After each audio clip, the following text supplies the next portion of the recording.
మాయం సర్జరీ దూరం. మోకాలు మరియు నడుము నొప్పులను ఇకపై భరించాల్సిన అవసరం లేదు. ఆపరేషన్ లేకుండా అత్యాధునిక చికిత్స. Indo British advanced pain clinic. అధునాతన సాంకేతికతతో ఇప్పుడు బంజారాహిల్స్ తో పాటు మదీనాగూడలో. వైసీపీ వికటిత ప్రయోగాల సైడ్ ఎఫెక్ట్స్ ఇప్పటికీ పార్టీని వెంటాడుతూనే ఉన్నాయి. బలం ఉన్న కీలక నేతల భవిష్యత్తు సైతం అంధకారంలో పడుతోందా? సొంత నియోజకవర్గాల్లో స్పేస్ లేని పరిస్థితి దాపరిస్తోందా? ఈ కోవలోనే ఆ మాజీ మంత్రి ఏం చేయలేక మౌనవ్రతం పట్టేశారా? స్వయంగా జగన్ ని కలిశాక కామైపోయిన ఆ మాజీ మంత్రి ఎవరు? ఆయన వ్యూహమేంటి? ఏపీ అసెంబ్లీ ఎన్నికల టైంలో వైసీపీ అధిష్టానం చేసిన ప్రయోగాలు వికటించి ఆ పార్టీ ఓడిపోవడమే కాకుండా కొంతమంది నాయకులు ఎటూ కాకుండా పోయారన్న అభిప్రాయం బలంగా ఉంది రాజకీయ వర్గాల్లో. ఆ ప్రయోగాల సైడ్ ఎఫెక్ట్స్ ఇప్పటికీ పార్టీని, సదరు నాయకుల్ని వెంటాడుతున్నాయని వైసీపీ వర్గాలే మాట్లాడుకుంటున్న పరిస్థితి. ప్రస్తుతం అలాంటి ఇబ్బందులు పడుతున్న నేతల్లో మాజీ మంత్రి శంకర్ నారాయణ ఒకరనే అంటున్నారు. ఉమ్మడి అనంతపురం జిల్లాకు చెందిన శంకర్ నారాయణ పెనుగొండ అసెంబ్లీ నియోజకవర్గం నుంచి 2 సార్లు ప్రాతినిధ్యం వహించారు.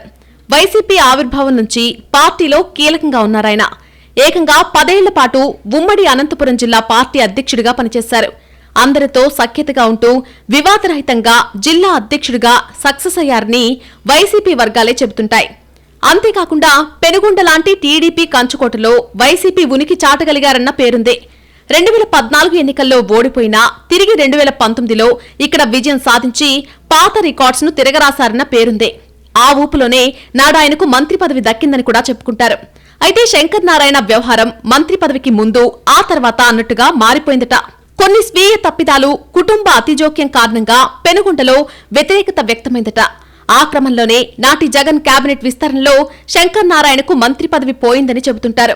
ఇక 2024 ఎన్నికలొచ్చేసరికి శంకర్ నారాయణను ఏకంగా నియోజకవర్గం నుంచి తప్పించి పార్లమెంటు బరిలో దింపింది వైసీపీ అధిష్టానం.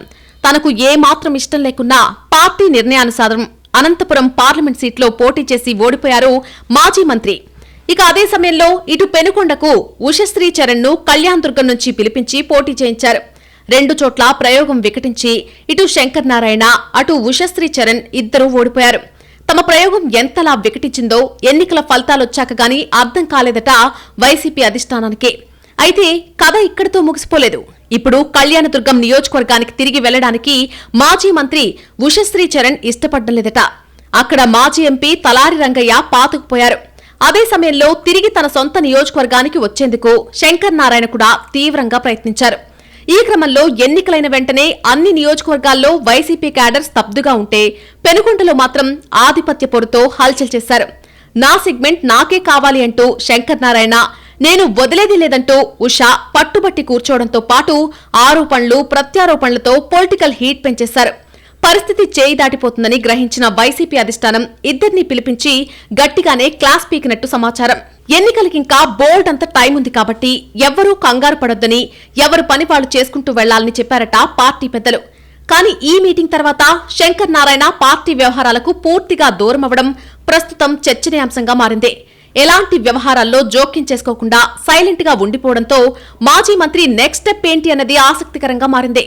ఆయనకు మరొక ఆలోచన ఏదైనా ఉందా అన్న అనుమానాలు కూడా వస్తున్నాయట పొలిటికల్ పరిశీలకులకు. సొంత నియోజకవర్గాన్ని ఇతరులకు వదిలేసి నేనేం చేయాలని సన్నిహితుల దగ్గర ఆవేదన వ్యక్తం చేసినట్టు సమాచారం. అటు పట్టు కోల్పోకుండా ఆయన అనుచర వర్గం కొంతమేరకు ప్రయత్నిస్తున్నట్టు తెలుస్తోంది.